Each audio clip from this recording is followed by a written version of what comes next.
एक बार इनके अभिनंदन में सभी लोग ताली बजा दीजिए, क्योंकि संत का आगमन हो ना। हमारे बीच में तो 2-2 संत बैठे हुए हैं।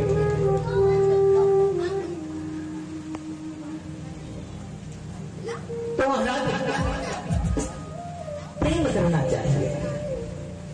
शास्त्र हमें कभी भी बुराई नहीं सिखाता है, अच्छाई ही अच्छाई सिखलाता है। और यहाँ महाराज पत्नी को बहुत समझाते, लेकिन पत्नी हमेशा उल्टे काम करती रहती।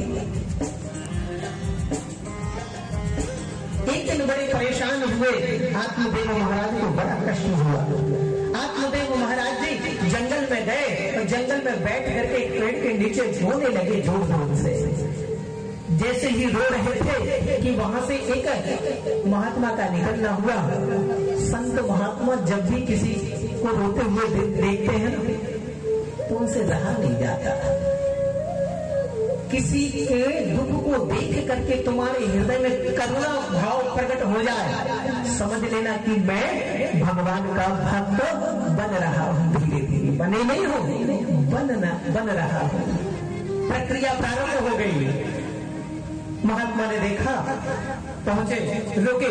कथम रोदसी विप्रतम काते चिंता बलीयसी वदतम सत्वरम मह्यम स्वस्थ दुखस्य कारण। हे ब्राह्मण, क्यों रो रहे हो? क्या बात है? क्या परेशानी है? लगता है भगवान के लिए रो रहे हो क्या? क्योंकि महात्मा तो केवल भगवान के प्रेमी है। महात्मा ने विचार किया, लगता है यह भजन करता होगा, लेकिन अभी तक इसको भगवान के मिलने की कोई सीमा नहीं दिखाई दे रही है, लगता है इसीलिए रो रहा है वह। इसका मार्गदर्शन करना चाहिए। महात्मा ने कहा, क्यों रो रहे हो? बताओ अपनी चिंता।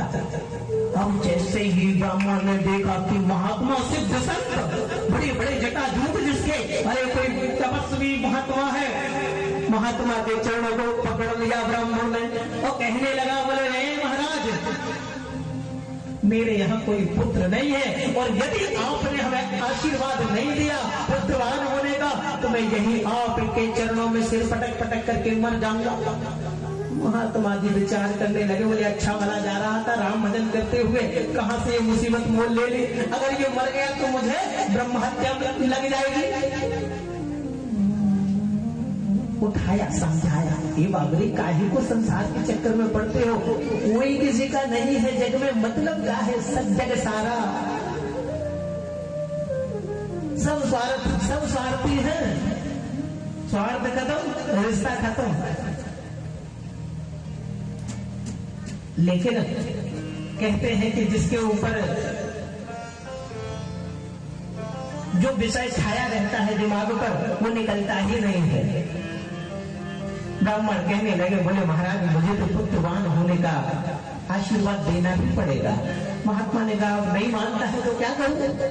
महात्मा ने अपने कमंडल से एक फल निकाला और अभिमंत्रित करके जैसे ही दिया, बोले ब्राह्मण, ले जाकर के अपनी पत्नी को खिला देना।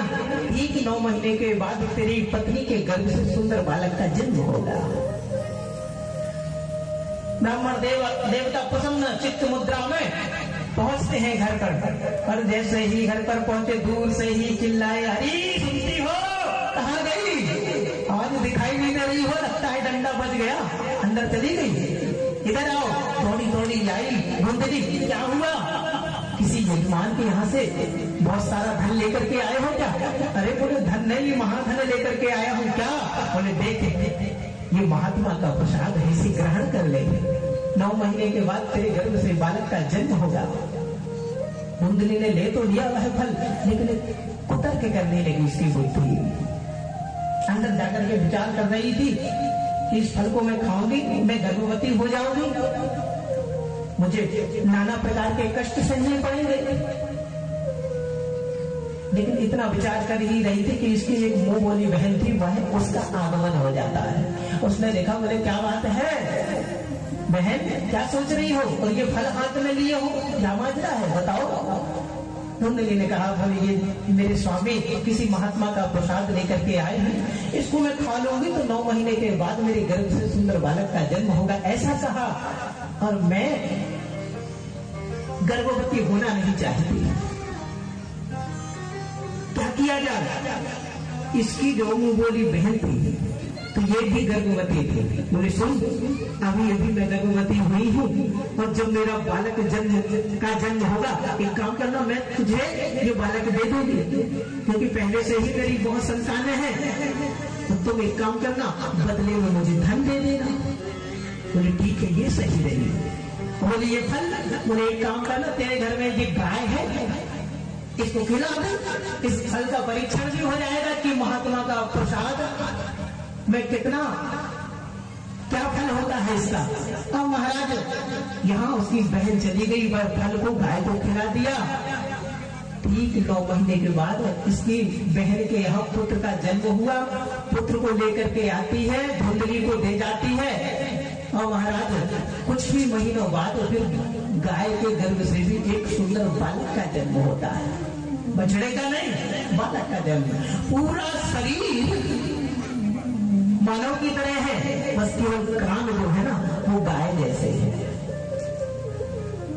दोनों बालक जन्म बड़े हुए। आज प्रसन्न है आत्मदेव जी महाराज। आज मेरे भाग्य की क्या सराहना करना। मेरी पत्नी ने भी सुंदर बालक को जन्म दिया है और मेरी गाय ने भी सुंदर बालक को जन्म दिया है। बड़े हुए, अब नामकरण करने का समय आया। धुंधली कहने लगी, बोले देखो मेरा नाम है धुंधली।